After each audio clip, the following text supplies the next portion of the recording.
Soccer 605, and we just got done watching that boys AA championship. What a game. And we've caught up with Tony Harrison from Rapid City, former coach, now a hotshot referee, travels around the state, and Coach Shannon Fitzsimmons of the Vermilion Girls Tanagers. What did you think of that game? I thought it was an excellent game. Both halves, you could see each team was fighting for every ball. They matched up really well, and fortunately for Rapid City Stevens, they were able to make the most of the opportunity that was called, and congratulations to them.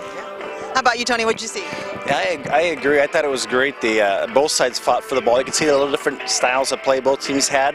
I liked Aberdeen's possession, but Stevens countered with they just compacted the center of the field to keep them out. And this field is a big field. People don't realize how big it is. And I think both sides were almost, I don't know if they're intimidated by it, but it was so wide they didn't even almost use the whole field like they probably could have. Yeah. But it was just a great job by both coaches, I thought. Yeah, and you know, there were some great saves by both keepers. Yes, I think that the Rapid City Stevens keeper should be very proud of the game he had today. He came up really big.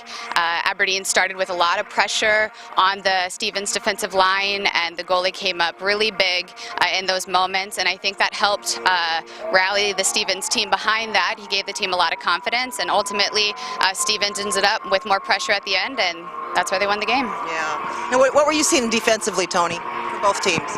Well, like I said, Stevens, I thought, did a nice job of packing in the middle and keeping the ball away for the central players. In the first half, I was a little surprised they kept punting the ball into the wind as much as they did. But in the second half, I thought they played a lot more controlled. And like I said, Coach Cogley has that team playing very well possession-wise, out of the back forward. And I thought both teams did a nice job. You know, handballs happen. Unfortunately, it's one of the bad things of the game. And intentional or not, you know, the ball to the hand, he's going to draw the call. And Rado's an excellent referee. He knows it. He sees it. And it is what it is. It is unfortunate to end a game that way, but you're right. Handball in the box, a blatant one. How can you not call it? You have to, and he'd be doing a disservice to the game if he didn't. And you know, I didn't see the handling myself, but I saw the reaction of the kid who was called for the handling, and the reaction said, I did it. And it's unfortunate. Yeah, that's the way it goes. Now, Tony, you've seen a lot of good boys varsity games this season from the middle of the field. How would you rate this game along with some of the other games you saw this year? Tell you what, I would say it's probably in the certainly top 3 or 4 of the year. You know, I did the Stevens semifinal game with Brookings. That was a fantastic game.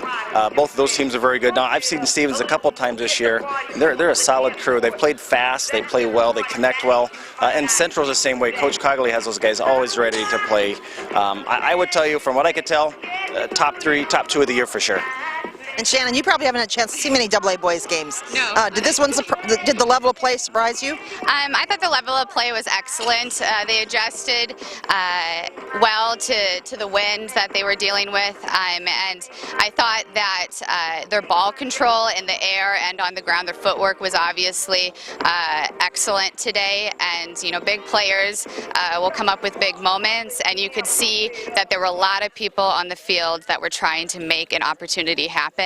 And so it was fun to see kids work together and keep attacking the goal, and eventually he'll get one in. And that's what happened. All right, well, Tony and Shannon, thanks so much for joining us on Soccer 605. We're going to have this game around. We're going to be able to have to watch it on public broadcasting time and time again. So thanks for taking time with us. Best of luck today in the center. Thank you. Thank you. Rep the 605 with Soccer 605 apparel from our clothing partner, Dakota Lettering. Just click on the store banner on the Soccer 605 website to see a wide variety of style and colors. Want more options? Visit the store for an almost unlimited variety. Soccer 605 Clothing. Represent